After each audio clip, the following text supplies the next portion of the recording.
Salam sejahtera bagi kita semua.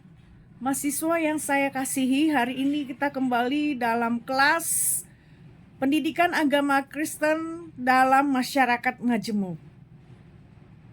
Apa yang kita pahami tentang realita pluralisme masyarakat majemuk di Indonesia? Kita ke informasi lainnya pemirsa, di mana viral di media sosial dugaan pembubaran kegiatan ibadah di Gereja Misa Sejahtera atau GMS di Sewon, Bantul, Yogyakarta menuai sorotan publik.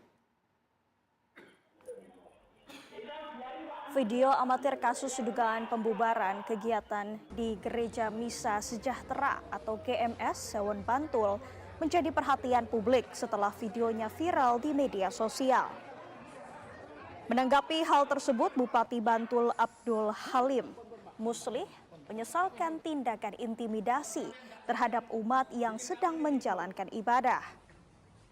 Menurutnya, tindakan persekusi tidak dapat dibenarkan dalam perspektif agama maupun konstitusi negara.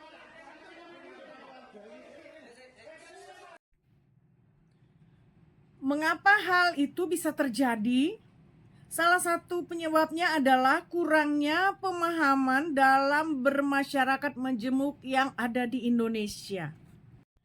Dalam konteks pemahaman pluralisme sebagaimana yang dipaparkan di atas, jelas bahwa Indonesia memiliki keanekaragaman atau kebinekaan dalam aspek-aspek sebagai berikut. Ada 6 aspek yang akan kita pelajari pada materi mata kuliah ini, yaitu suku. Di Indonesia terdapat 1.340 kelompok etnis dan subetnis dengan beragam perbedaan bahasa dan dialek. Juga terdapat keturunan Cina, Arab, dan India yang secara turun-temurun di Indonesia. Kedua, agama. Di Indonesia terdapat beberapa agama yang diakui negara seperti agama Islam. Dan dalam agama Islam terbagi ke dalam beberapa kelompok, yaitu Nahdlatul Ulama, Muhammadiyah, dan lain-lain. Kemudian Kristen.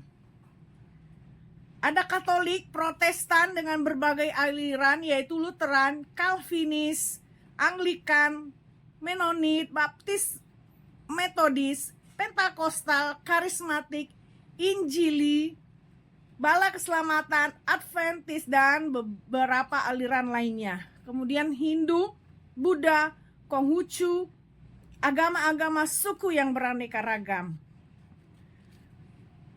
Ketiga, budaya. Terdapat beraneka ragam budaya yang ada di Indonesia. Salah satunya yang sungguh membanggakan dari Sumatera Barat dalam kebudayaan masakan Padang yang bukan saja terkenal di Nusantara kita, tapi juga sampai ke mancanegara. Keempat, bahasa. Di Indonesia terdapat lebih kurang 718 bahasa dan 1.340 kelompok etnis.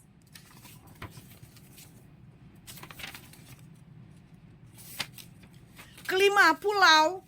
Indonesia terdapat kurang lebih 17.508 pulau.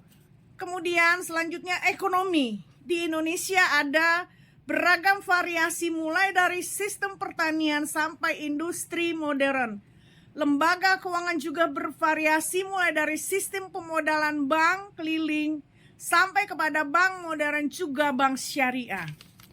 Pokok-pokok di atas itulah yang dimaksud dalam topik realita pluralisme masyarakat Indonesia rentan bahkan mudah terjadi konflik yang sering menelan korban, khususnya korban jiwa.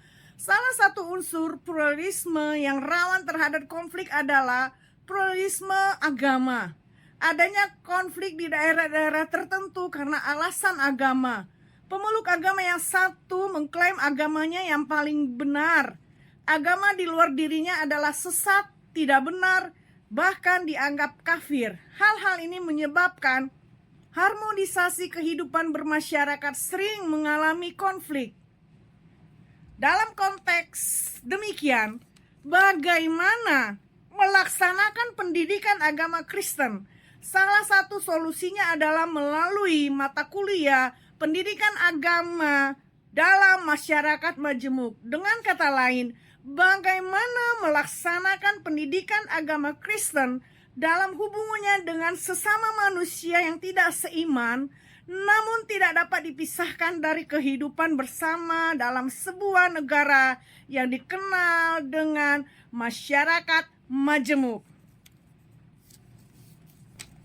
Alkitab mengajarkan dalam Matius 22 ayat 39, Roma 12 ayat 8, dan Kolose 3 ayat 14 menjadi acuan untuk hidup dalam keberagaman di masyarakat majemuk.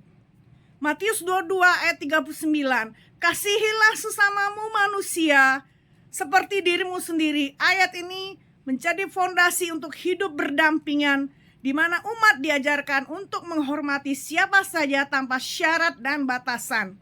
Dalam Roma 12 ayat 18, sedapat-dapatnya kalau hal itu bergantung padamu, hiduplah dalam perdamaian dengan semua orang.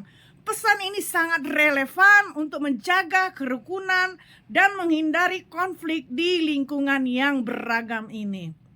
Kemudian Kolose 3 ayat 14, dan di atas semuanya itu kenakanlah kasih sebagai pengikat yang mempersatukan dan yang menyempurnakan. Kasih menjadi kunci utama untuk merangkul dan menyatukan kemajemukan. Tuhan Yesus memberkati.